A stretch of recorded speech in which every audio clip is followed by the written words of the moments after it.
అనేది అయితే ప్రాపర్ గా అర్థం కావడం లేదు. ఒక నిమిషం నేను ఒకటే మేడం, నేను ఒకటే అంటున్నాను. చెప్పండి. గత ప్రభుత్వం చేసిన తప్పులను ఈ ప్రభుత్వం రాజకీయ అంటే ఎలక్షన్ ముందే ఎందుకు ఇలాంటి పనులు చేస్తుంది? ఇంతకు ముందుకు ఎందుకు చేయట్లేదు?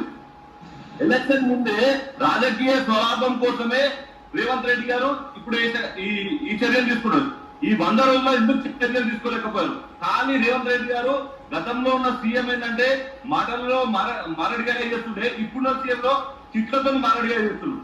తిట్లు తీసుకుంటాం ప్రభుత్వం అంటే ప్రతిపక్షంలో తిట్లు వస్తే వేరేది ఏం కాదు. ఇప్పుడున్న రేవంత్ రెడ్డి గారికి ఈయన గుంపు మేస్త్రి అనేది క్లియర్ కనబడుతుంది. ఆ గుంపు మేస్త్రి ఏంటంటే పని చేయని లేబర్ ఎట్లా చెప్తారో అలాంటి తిట్లు తీసుకుంటే పని చేస్తుంది రేవంత్ రెడ్డి గారు.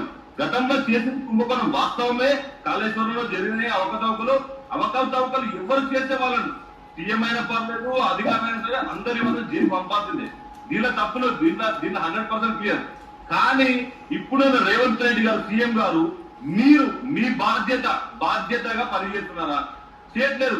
మీరు నోరు తెరిస్తే ఏ మీటింగ్ లో అయినా వాడు వీడు రవీంద్ర